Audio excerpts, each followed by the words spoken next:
Welcome back to Pods and Ears, the podcast where we help grain elevators, processors, and feed mills transform their scattered data into strategic advantages. I'm Rob Huston, co-founder of Innovative Grain. If this is your first time listening, welcome. We've spent the past few months talking about data silos, how to unify your information, and calculating ROI for these investments. This month, we're diving into what everyone wants to talk about: artificial intelligence. But before we get into AI, let me give you a quick market snapshot because it's affecting every conversation I'm having with grain elevators right now. As of Friday's close, March corn settled at 440 and 3/4, and January soybeans closed at 1076 and 3/4, down 15 to 17 cents on the day and down 28 cents for the week. That's the lowest weekly close since late October for soybeans. Now, the pressure is coming from South America. Brazil's crop agency, CONAB, updated their forecast to 177 million metric tons for the 2025-26 soybean crop. That's down slightly from last month, but still a record. Weather has been mostly favorable, with recent rains easing earlier drought concerns in southern regions. And here's the frustrating part for U.S. grain companies. China's buying pace continues to disappoint. They pledged to buy 12 million tons of U.S. soybeans by year end, but they've only booked about 2.7 million tons so far. Brazilian beans are still 70 to 80 cents cheaper than ours, even with the trade agreements in place. So what does this mean for grain elevators?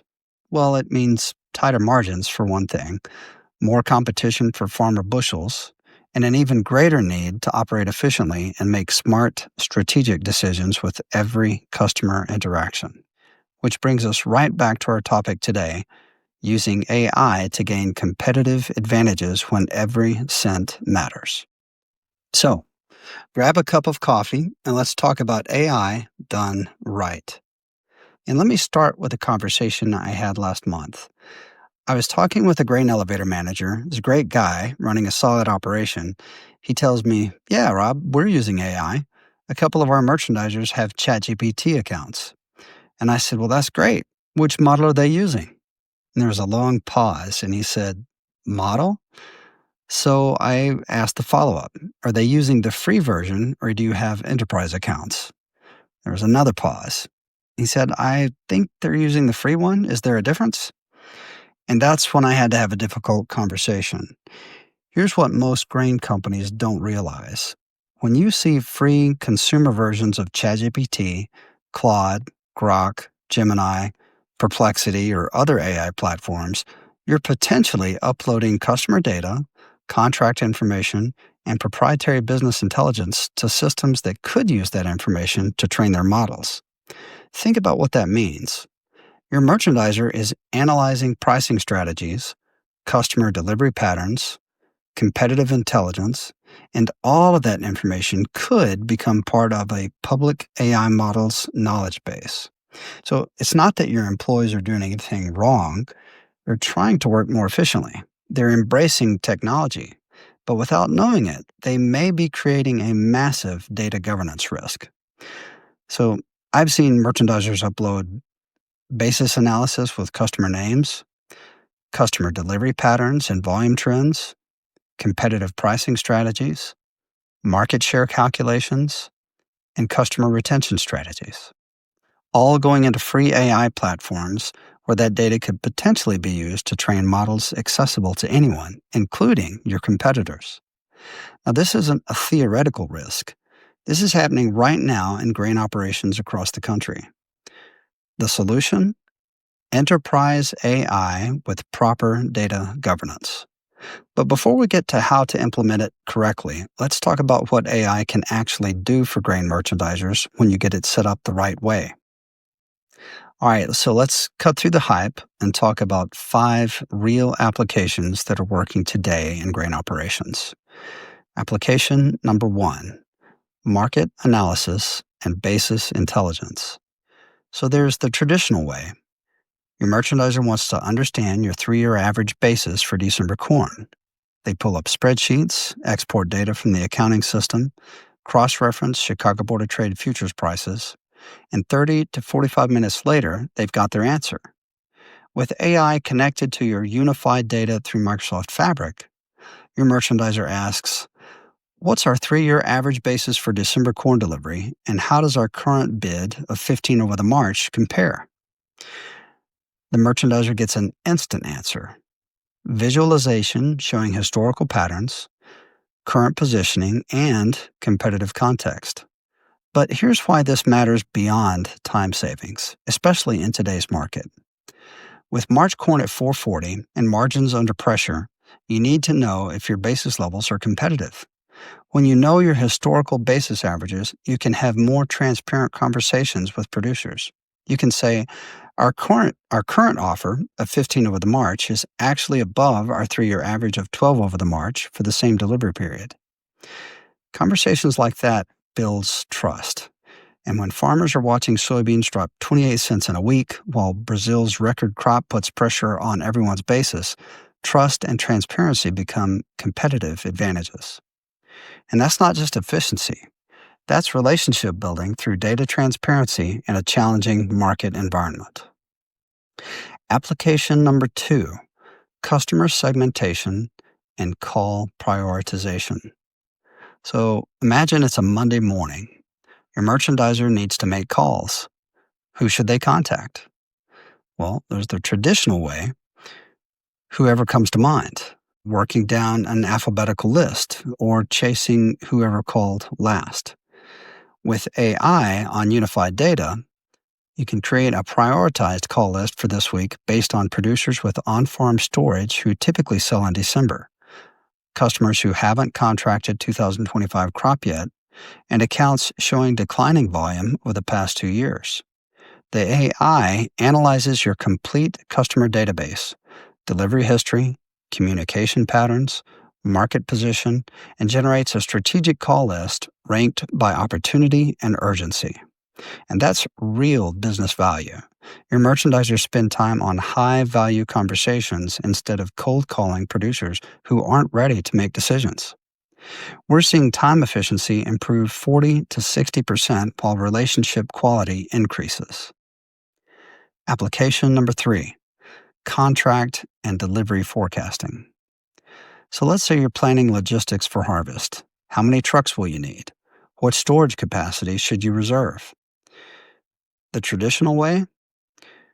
Reviewing historical patterns, making educated guesses, and hoping that you're in the ballpark.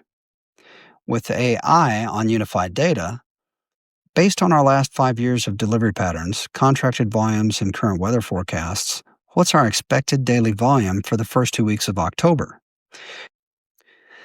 The AI identifies patterns you might miss.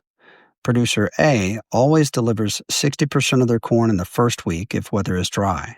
Producer B spreads deliveries across 8 weeks. Producer C's timing correlates with basis moves, not calendar dates. More accurate resource planning means reduced overtime costs, optimized storage utilization, and improved customer service by reducing wait times during peak periods. Application number 4, risk identification and customer retention. So there's the traditional way, where you discover you're losing a major customer when they don't show up at harvest, and by then, the relationship damage is done. With AI monitoring your unified data, AI can flag any customers showing concerning trends, declining volume compared to historical patterns, reduced engagement with our bids, or competitive activity in their area. The AI monitors hundreds of data points across your customer base and surfaces early warning signals that a human might miss until it's too late. This is where proactive retention conversations happen. Hey, Tom, I noticed you haven't been in as much this year. Everything okay? Is there anything we can do better? And that conversation might save a $300,000 annual relationship. And that's not just AI being smart. That's AI helping you be a better relationship manager. Application number 5, document analysis and knowledge management. So let's say your operations team needs to troubleshoot a scale issue. The equipment manual is a 200-page PDF nobody has time to read through. They call the manufacturer, and wait on hold for technical support. With Enterprise AI, you can upload your equipment manuals, your safety procedures, and your operational documentation. Now your team asks, what's the calibration procedure for our Fairbanks scale when we're seeing inconsistent weights?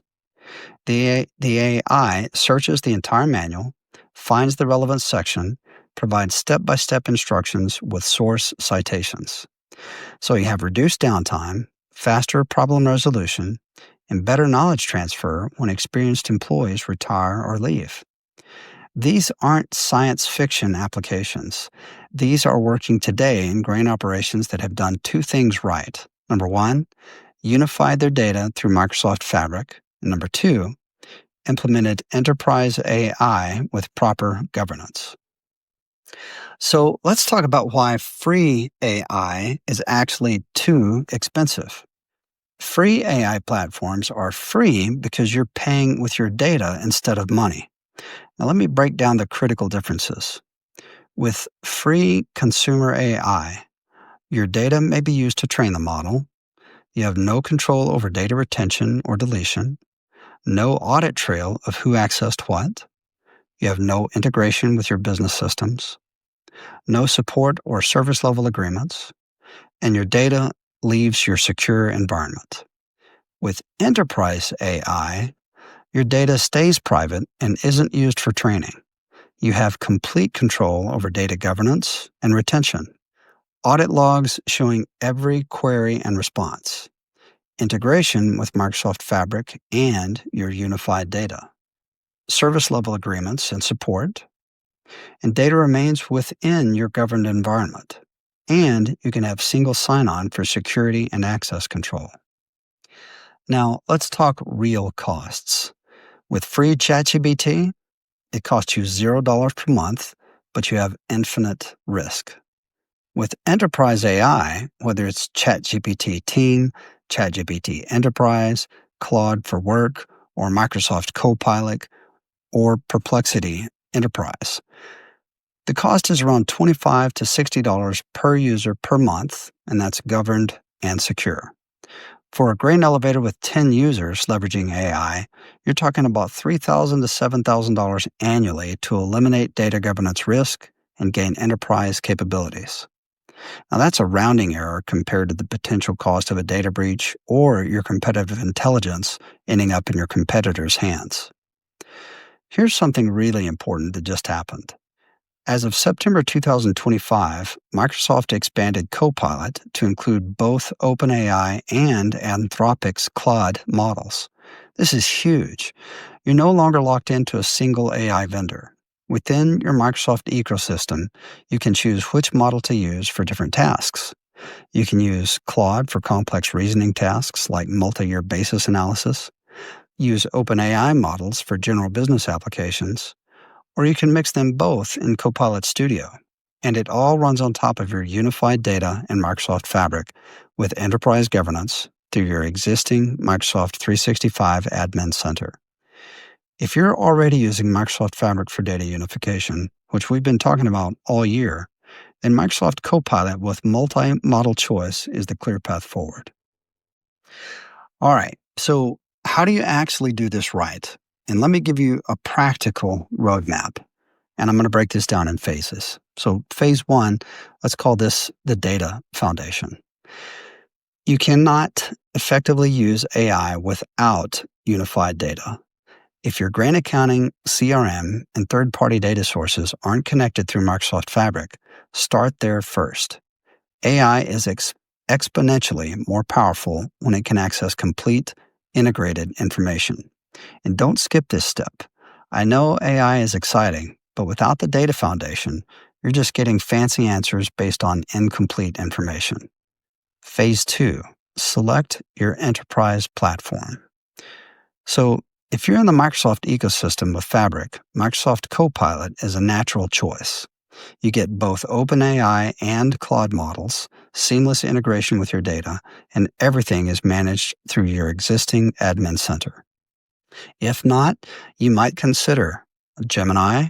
If you use Google Sheets and other Google products, you might consider Grok. You might consider Perplexity Enterprise, which has access to all of the models. Let's move on to phase 3, governance and training. Before rolling out to your team, establish clear policies. What types of information can be shared with AI? Who has access to what capabilities? How should AI-generated content be verified? And what are the prohibited uses? Train your team on how to write effective prompts, when to use AI versus traditional methods, how to verify outputs, and understanding limitations. Start with 2 or 3 early adopters who understand both the technology and your business. Let them discover valuable use cases and share successes with the broader team. Phase 4, and this is important, start small. So I'm going to talk about months 1 and 2. Let's focus on internal analysis, market analysis, customer segmentation, and internal reporting. And then when you get into months 3 and 4, you can focus more on operational efficiency, document analysis, automated reconciliation assistance, and logistics planning. Months 5 and 6, you can look at customer-facing applications, personalized communication drafting with human review, contract analysis, and strategic account planning. Phase 5 would be measure and expand. So you can track specific metrics like time saved on routine analysis, improvement in call list effectiveness, early identification of at-risk customers, and reduction in equipment downtime. Use these results to justify expanded implementation and additional use cases. So now let me paint you a picture of what this looks like in practice. And let's talk about before enterprise AI. So envision it's a Monday at 7:30 a.m. Merchandiser arrives, checks email, starts thinking about who to call, pulls up a spreadsheet, and works down the list alphabetically. 9 a.m. Producer calls asking about basis. Merchandiser exports data, opens Excel, calculates 3-year average, and then calls the producer back 45 minutes later. 11 a.m. Operations calls about a scale issue, spends 30 minutes on hold with equipment manufacturer while grain trucks wait. 2 p.m. Manager asks for market share analysis for tomorrow's meeting. Merchandiser blocks off the rest of the afternoon to compile data from multiple systems. Now, after enterprise AI, let's review that same Monday again. So Monday at 7:30 a.m., Merchandiser asks AI, who should I prioritize calling today? Gets a ranked list with context on why each producer is a priority. At 9 a.m., producer calls about basis. Merchandiser asks AI in real time, 3-year average December corn basis in current position, gets instant answers, shares transparent market intelligence while on the phone, and the relationship is strengthened. At 11 a.m., that scale issue. Operations asks enterprise AI, Fairbanks scale calibration procedure for inconsistent weights. The AI provides step-by-step instructions, problem solved in 10 minutes. At 2 p.m., manager needs market share analysis. Merchandiser asks AI, generate market share summary by county with year-over-year trends. 5 minutes later, there's a comprehensive analysis is ready. So the difference? It's not working harder, it's working smarter with AI as a strategic assistant. So here's the competitive reality right now. Most grain elevators fall into one of 3 categories. Category 1, they're not using AI at all. And that's about 70% of the market. They're flying blind while competitors gain intelligence advantages. Then there's category 2. And these elevators are using free AI dangerously. And I'm going to estimate that's about 25% of the market, exposing proprietary data and creating compliance risks without realizing it. And then there's category 3. And that's elevators using enterprise AI strategically. Now, most of your ABCDs are doing this, but I would say that that's about 5% of the market in terms of, the companies out there using AI. Gaining sustainable competitive advantages through augmented decision making. That's what it's all about. So the gap between category 3 and everyone else is widening every month. And look, this isn't just about technology for technology's sake. With March corn at 440 and January beans at 1077 and beans down 28 cents just this week, margins are under real pressure. Brazil's record crop of 177 million metric tons and China only buying 2.7 million tons when they pledged 12 million. In this type of environment, the grain elevators that win are the ones making smarter decisions faster. They're the ones who know their basis levels hands down, who can identify at-risk customers before they're gone, and who can forecast logistics needs accurately. They're also those who can have intelligent conversations with producers backed by real data instead of a gut feel. That's what properly implemented AI enables, not replacing people. It's making your people dramatically more effective when every bushel and every basis point matters. The question isn't whether AI will transform grain merchandising. It's whether you'll be in that 5% that does it right or the 95% that either misses the opportunity or creates risks they don't understand. At Innovative Grain, we help grain elevators implement enterprise AI on top of unified Microsoft Fabric data foundations. We handle the technical implementation, governance framework, and team training so you can focus on capturing value. If you want to talk about where you are in your AI journey and how to move forward safely, reach out to us. You can email us at info@innovativegrain.com. Our website is www.innovativegrain.ai, or you can connect with us on LinkedIn at Innovative Grain. Next month on Pods and Ears, we're going to explore customer segmentation strategies and how to move from reactive to proactive relationship management using unified data and AI. And we'll give you another market update because with South American weather and Chinese buying patterns, things can change fast. Thanks for listening. Until next time, this is Rob Huston reminding you that the best AI doesn't replace relationships, it helps you build better ones. And hey, if you've made it this far, you clearly care about using technology the right way. So share this episode with another grain elevator manager or merchandiser who's thinking about AI. Let's help the whole industry do this right.